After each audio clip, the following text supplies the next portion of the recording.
This is the Redmi 14C, the apparent successor of the Redmi 13C, but this time Xiaomi has taken things to the next level, and it comes with an explosive start with the packaging.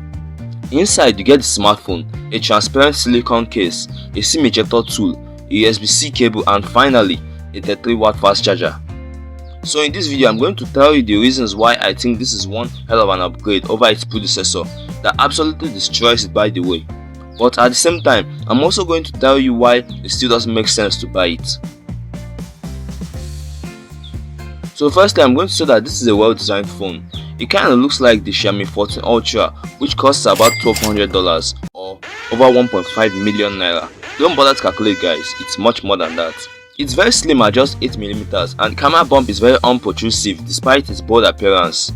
It's not completely flush with the body, but I'm glad it doesn't wobble annoyingly on a flat surface.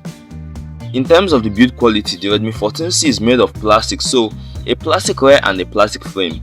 However, there's a green color variant which has a silicone ecopolymer aesthetic which feels way better and is definitely not plastic. The display is another area I think is a definite upgrade from last year's Redmi 13C. Leaving aside the ugly U-shaped teardrop notch, this phone's display is brighter, more bezel-less, and has a 120Hz refresh rate. It's still not bright enough for outdoor use, which a lot of people still complain about.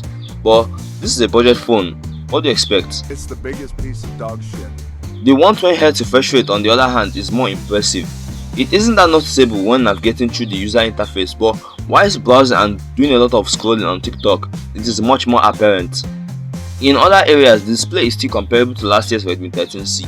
It's the same 720p LCD affair, and if you are enjoying this video, then a sub to the channel will be massively appreciated.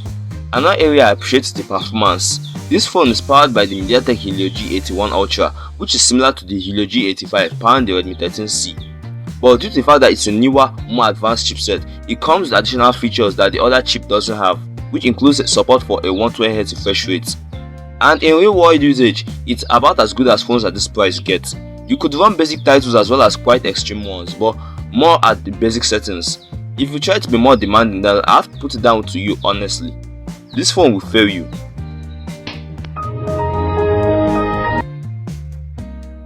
The software is HyperOS 1.0 slapped on Android 14 and it's okay, but we don't yet have any idea about a potential software update, so let's just keep our fingers crossed. The battery is a 5160 mAh battery with support for 18-watt fast charging. The battery is very good and can last you the entire day even if you are a heavy user, but since the phone supports 18-watt fast charging, why on earth did they bundle a 33-watt charger in the box? If you're already at this point and salivating on getting this phone, wait, because there are also things which are disappointing about this phone. First is the feature set. There is no IP rating, a pretty slow side-mounted fingerprint scanner which takes a bit of time to process the information, and no IR blaster, which is something which Xiaomi phones have always prided themselves with. Don't go buying this phone to control your favorite DSTV show because you are going to end up crying. Another area I feel could have been better is the cameras. The specs might sound explosive for the price. A 50MP main camera with a 30MP selfie camera capable of shooting 1080p video to a good extent, and it's very good in use, but isn't much of an improvement to last year's 13C. So in conclusion, the Redmi 14C didn't actually blow me away as much as I expected it to. Leaving aside the 120Hz refresh rate, it's still just another pretty good value for almost $100. Nothing crazy. But if you want a much better value at a similar price with much more than that 120Hz refresh rate, the Tecno Pop 9 is game changing and I think you should check it out. Click the card on the screen and I'll see you over there.